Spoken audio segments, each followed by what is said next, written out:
आज मीराबाई का जीवन परिचय आपको कराते हैं।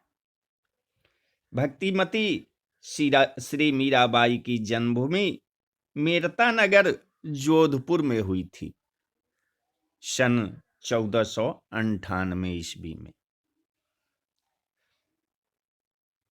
बाल्यकाल से ही मीरा श्री गिरधारी लाल जी की भक्त हो गई थी। उसके बाद चित्तौड़ के राणा सांगा के सुपुत्र श्री भोजराज जी से इनकी शादी हुई। विवाह के समय इनके पिताजी ने नई नई सुंदर मूल्यवान वस्तु एकत्र की, परंतु श्री मीराबाई का मन तो प्रेम रंगीले श्याम सुंदर में डूब चुका था। जिस समय श्री भोजराज जी के साथ भावरे पर रही थी, उस समय भी इनका मन सावरे श्री कृष्ण के सुंदर स्वरूप में फंसा हुआ था। विवाह के पश्चात जब विदा होकर ससुराल जाने का समय आया, तो उस समय इन्हें प्रेम के आवेश में मूर्छा सी आ गई। उनकी इस विह्वल दशा को देखकर पिताजी कहने लगे कि बेटी, मन में किसी प्रकार का दुख न मानो। जो वस्त्र एवं आभूषण तुम्हें प्रिय हो ले लो।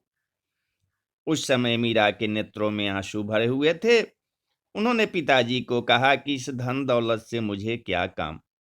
आप लोग यदि हमें इच्छित वस्तु देकर सब प्रकार से संतुष्ट करना चाहते हैं, तो श्री गिरधारी लाल जी को मुझे दे दीजिए। इसके अतिरिक्त और सब धनमाल सामान उठाकर रख लीजिए। पिता माता को बेटी मीरा बहुत प्यारी थी, अतः मीरा जी की माता ने रोते श्री मीरा जी को अपने गले से लगा लिया और कहा कि श्री गिरधारी लाल जी को तुम अपने साथ ले जाओ, खूब प्रेम से इनकी सेवा पूजा करो। श्री मीरा जी ने अपनी पालकी में अपने सामने श्री गिरधारी लाल को पधरा लिया और उनके नेत्रों से नेत्र मिलाती हुई चली। अपने प्राणपति श्री ठाकुर को पाकर आनंद मग्न श्री मीरा जी अपने मन में फूली नहीं समाती थी। इस प्रकार वे राणा भोजराज के भवन में पहुंची। सास ने इन्हें पालकी से उतारा। रुचिपूर्वक वर दुल्हन की गांठें जोड़ी गई और उन्हें देवी के मंदिर में लाया गया। देवी के मंदिर में पहुंचकर सास ने देवी पूजा की तैयारी की। पहले उसने वर से देवी का पूजन करवाया। इसके बाद मीरा जी से कहा कि वधू, अब देवी की पूजा करो।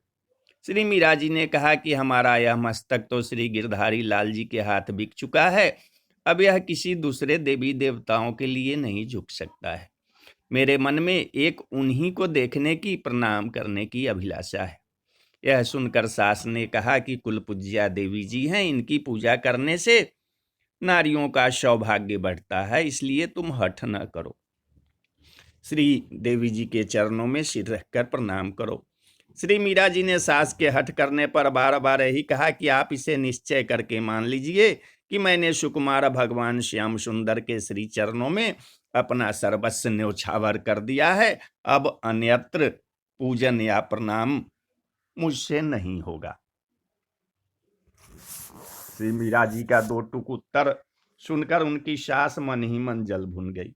अपने पति के पास जाकर उसने कहा कि यह बहू तो मेरे किसी काम की नहीं है। अभी मेरा कहा न मानकर उल्टा जवाब देकर मेरा अपमान किया है, तो आगे चलकर मुझे क्या मानेगी। यह कहकर वह लोहार की धौकनी की तरह जोर जोर से लंबी सांसें लेकर सिसकने लगी। उसकी बातों को सुनकर राणा जी को भारी क्रोध आया और उसने अपने मन में बहू को मार डालने का निश्चय किया। श्री मीरा को रहने के लिए अब उसने अलग एक कोठरी दे दी। एकांत स्थान देखकर इन्हें बड़ी प्रसन्नता हुई।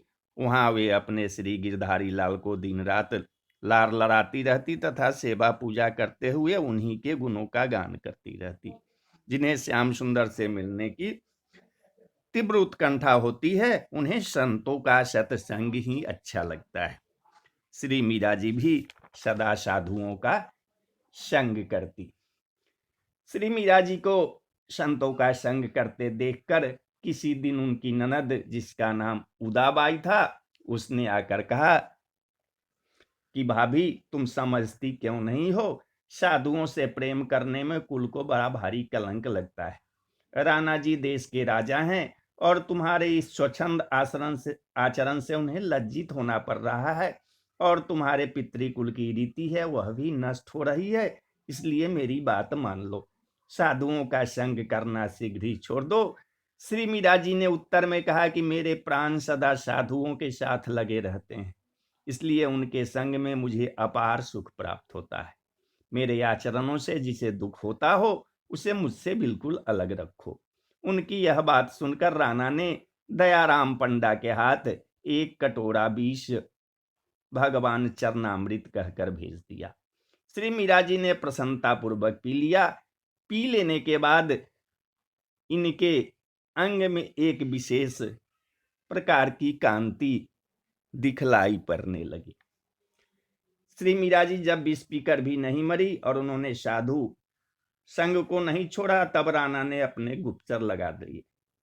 उनसे कह दिया कि जब मीरा के पास कोई साधु आकर बैठा हो तभी तुम लोग मुझे सूचना देना, मैं उसी समय उसे मार डालूंगा। यह मैंने दृढ़ निश्चय कर लिया है। श्री मीरा जी के भवन में तो श्री गिरधारी लाल जी नित्य ही विराजते थे। ये उन्हीं के साथ हंसती बोलती और खेलती रहती थी। एक दिन हंसने बोलने की प्रिय ध्वनि गुप्तचरों के कानों में पड़ी। उन्होंने झट राणा को खबर कर दी। सुनते ही राणा अत्यंत अधीर हो गए। तलवार लेकर जल्दी जल्दी दौड़े आए और द्वार पर उन्होंने पुकार कर कहा, किवारी खोलो। श्री मीरा जी ने किवाड़ खोल दिए। राणा को कोई साधु दिखलाई नहीं पड़ा, वहां अकेली वही थी। राणा ने फटकारते हुए उनसे पूछा कि जिसके प्रेम रंग में तू रंगी है, जिसके साथ हंस बोलकर अनेक प्रकार से रमन कर रही थी, वह मनुष्य कहाँ गया, मुझे जल्दी बता। श्री मीरा ने ठाकुर जी की ओर संकेत करके कहा, वह मेरे प्राणनाथ पुरुषोत्तम तुम्हारे सामने ही तो विराज रहे हैं। वे तुमसे लज्जा नहीं करते हैं? अब तुम भी आंखें खोलकर देख लो, क्या ही सुंदर साज श्रृंगार से सजे हैं। राणा खिसिया गए। किंग कर्तव्य मूड होकर ऐसे स्तब्ध हो गए मानो दीवार पर कोई चित्र बना हो। थोड़ी देर बाद वहां से वापस लौट आए। क्षण भर के लिए उसके मन में आया कि मीरा के साथ ठाकुर जी ही लीला कर रहे थे, फिर भी राणा के मन में सद्भाव उत्पन्न नहीं हुआ।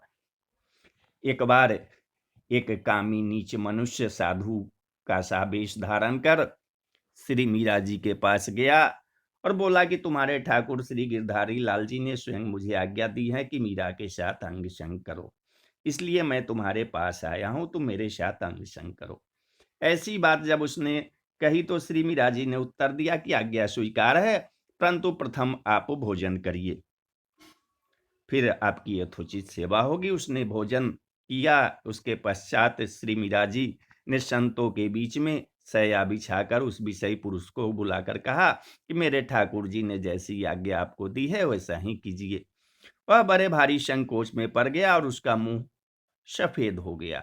श्री मीरा जी के भक्ति के प्रताप से उसकी विषय वासना सर्वथा दूर हो गई। वह तत्काल पैरों में गिर गया और रोता हुआ बोला कि अब आप मुझे भक्ति का दान दीजिए। श्री मीरा जी के विलक्षण रूप सौंदर्य की प्रशंसा सुनकर अकबर बादशाह का हृदय आकृष्ट हो गया। इनका दर्शन करने की इच्छा से वह तानसेन को साथ लेकर आया। श्री गिरधर गोपाल जी की छवि एवं मीरा जी के भक्ति भूषित सहज सरस सौंदर्य को देखकर बादशाह निहाल हो गया। तानसेन ने एक सुंदर पद गाया और बादशाह ने एक मणिमाला श्री ठाकुर जी के चरणों में अर्पण की। श्री मीराबाई जी श्री वृंदावन धाम आई और श्री जीव गोस्वामी जी से मिलकर उनसे सत्संग कर बहुत संतुष्ट हुई। उनके स्त्री मुख न देखने के प्रण को आपने छुड़ा दिया। श्री वृंदावन की सभी कुंजे प्रिया प्रियतम श्री राधा माधव के विहार सुख समूह से निरंतर भरी हुई है। श्री मीरा जी ने उनका दर्शन किया, फिर उन्हें अपने हृदय में स्थापित करके अपने देश को लौट आई। वहां रहते हुए मीरा जी ने श्री वृंदावन की अनुभूत निकुंज लीला का अपने पदों द्वारा गायन किया। राणा की द्वेष बुद्धि देखकर श्री मीरा जी द्वारका में जाकर बस गई। वहां रहते हुए श्री गिरधर गोपाल जी की भक्ति करती। उधर राणा जी को श्री मीरा जी के भक्ति स्वरूप का ज्ञान हुआ तो उन्हें बड़ा भारी मानसिक पश्चाताप हुआ। उन्होंने बहुत से ब्राह्मणों को द्वारका भेजा और उनसे कहा कि जैसे भी बने आप लोग श्री मीरा को ले आइए, वे आकर मुझे प्राण दान देकर जीवित करे। ब्राह्मणों ने द्वारिका जाकर राणा जी की विनती सुनाई, परंतु वे द्वारका से वापस लौटने को तैयार न हुई। तब ब्राह्मण अन्न जल त्याग कर श्री मीरा जी के द्वार पर धरना देकर पड़ गए। ब्राह्मणों के हट को देखकर इन्होंने कहा, अच्छा तो मैं श्री रणछोड़ लाल जी से विदा हुआ हूं। ऐसा कहकर वे मंदिर में गई। भगवान के सम्मुख विनती करते हुए उन्होंने इस आशय का पद गाया कि प्रभो मुझ दीनहीन को अपने श्री चरणों में रखिए अथवा त्याग कर दीजिए, जैसी आपकी इच्छा। पद कीर्तन एवं नृत्य करते करते श्री मीरा जी श्री रणछोड़ जी में लीन हो गई। इसके बाद फिर किसी ने उनका दर्शन नहीं किया। मीरा जी की रचनाएं राग गोविंदा, गीत गोविंद का टीका, राग सोरठ के पद, मीराबाई की मलार, गरबा गीत, राग बिहाग, उनकी प्रसिद्ध कृति जो है वो मीरा पदावली है। तो बोलिए जय श्री कृष्ण, जय श्री कृष्ण, जय श्री कृष्ण।